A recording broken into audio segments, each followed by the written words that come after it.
Sir நம்மளுடைய doctor விவசாயம் நாற்று பண்ணைக்கு மீடியா எப்படி ப்ரிப்பரேஷன் பண்றோம் அதை பத்தி கொஞ்சம் சொல்லுங்க சார். ஆக்சுவலாக நம்மளுடைய டாக்டர் விவசாயம் நாற்று பண்ணைக்கு மீடியா ப்ரிப்பரேஷன் நம்ம ஓனாக தான் பண்ணிட்டு வரோம். இது பார்த்தீங்கன்னா மக்கிய தொழு உரம், மாட்டு சாணம், நார்மல் மாட்டு சாணத்தை வந்து டைகோடர்மா, சூடோமோனஸ், பாஸ்போபாக்டீரியா, வேம், அசோஸ்பைரிலம் இதெல்லாம் கலந்து நம்ம வந்து வச்சிருக்கிறோம். இதான் ஃபர்ஸ்ட் ஸ்டேஜ் 1. நார்மல் மாட்டு சாணத்தை வந்து காய வச்சுட்டு ஒரு 60 to 70 இல்லை ஒரு 80% காஞ்ச பிறகு இது மாதிரி பண்ணியிருக்கிறோம். ஒவ்வொரு மாசத்துக்கு ஒரு முறை நம்ம திருப்பி போடுவோம். திருப்பி போட்டு WDC EM கரைசல் இது ரெண்டு கலந்து தண்ணி வந்து ஸ்ப்ரே பண்ணி விடுவோம். இப்போ இது வந்து அப்படியே மக்க ஆரம்பிக்கும், கம்போஸ்ட் ஆகும். இந்த கம்போஸ்ட் ஆன பிறகு அடுத்த செகண்ட் ஸ்டேஜ் நம்ம பண்ண போறோம். தென்னை மட்டெல்லாம் போட்டிருக்கீங்க, இவ்வளவு பெருசா இருக்குது, என்னதுங்க சார்? மீடியா ப்ரிப்பரேஷன்ல ஸ்டேஜ் 2 கோகோபிட் ஒரு விகிதம், அதே போல மண்புழு உரம் ஒரு விகிதம், அந்த மக்கிய தொழு உரம் ஒரு விகிதம் கலந்து மறுபடியும் வந்து டைகோடர்மா, சூடோமோனஸ், பாஸ்போபாக்டீரியா அது ஒரு விகிதம் போட்டு தண்ணி விட்டு ஈரப்பதமாவே இருக்கு இல்லைங்களா, இதே ஈரப்பதத்துல ஒரு 4 மாசம் வச்சிருக்கணும். 4 மாசம் வச்சிருந்தா இது ஃபுல்லா டோட்டலா அந்த கோகோபிட்டும் சேர்த்து மக்கிடும். அங்க வந்து தொழு உரம் மட்டும் மக்க வச்சு எடுத்துருந்தோம், இங்க கோகோபிட்டும் சேர்ந்து மக்கணும்.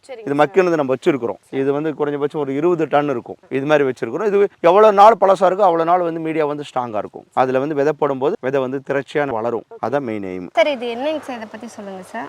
இது வந்து ஸ்டேஜ் 3 நம்ம சொல்லலாம். குறைஞ்சபட்சம் 4 to 6 மாசம் ஆன பிறகு அந்த கோகோபிட் நம்ம ரா கோகோபிட்டா போட்டோம் இல்லைங்களா, அது ஒன்னொன்னா வருது. இந்த தொழு உரம், மண்புழு உரம், நார்மல் செம்மண் இதெல்லாம் போட்ட பிறகு கருப்பாயிடுச்சு. இது வந்து இப்போ ரெடியா இருக்கு. இதுலயும் ஒரு சில கோகோபிட் வந்து இன்னும் இருக்குது. இது மாதிரி கோகோபிட் இருக்குது. இது வந்து என்ன பண்ணாலும் மேபி இன்னும் மக்காதுன்னு நினைக்கிறோம். அதனால வந்து நாங்க என்ன பண்றோம், சலிச்சு எடுத்துடுறோம். இப்போ கீழே சலிச்ச பிறகு பார்த்தா இது வந்து விதை போறதுக்கு தயாரான மண். எவ்வளவு கருப்பா இருக்குது பாருங்க. அந்த மண்புழு உரம் கலந்து இருக்குது, அதே போல வந்து செம்மண் கலந்து இருக்குது, அதுக்கப்புறம் இந்த ஆர்கானிக் மெட்டீரியல் எல்லாம் கலந்துருக்கு. சரி, இப்போ சலிச்சிட்டு இருக்கிறத பார்த்தோம். சலிச்சதுக்கு அடுத்த ப்ராசஸ் ஆங்க சார். இது அடுத்த ப்ராசஸ், இதுதான் ஃபைனல் ப்ராசஸ். இதுல வந்துட்டு மறுபடியும் ஒரு பாகம் மண்புழு உரம் ஒரு பாகம், மறுபடியும் வேம், அதுக்கப்புறம் வந்து பாஸ்போபாக்டீரியா, அப்புறம் EM WDC அந்த கரைச்சல் கொடுத்துருக்கிறோம். மண் வந்து கொஞ்சம் வந்து இது போடுற மாதிரி இருக்கு. இந்த மண்ணு தான் ரெடி. இதுல வந்து இதில் போடும்போது குறைஞ்சபட்சம் ஒரு 20 நாளைக்கு வந்து அந்த செடிகளுக்கு வந்து தேவையான ஊட்டச்சத்து கொடுக்குது. இது மாதிரி ஒரு தரமான மீடியாவில இருந்து விதையை போடும்போது தான் அந்த விதையுடைய குவாலிட்டி கிடைக்குது, அந்த செடியுடைய குவாலிட்டி வருது. அதுதான் டாக்டர் விவசாயம் வந்து தொடர்ச்சியா பண்ணிட்டு வருது. இப்போ மற்ற கோகோபிட்க்கும்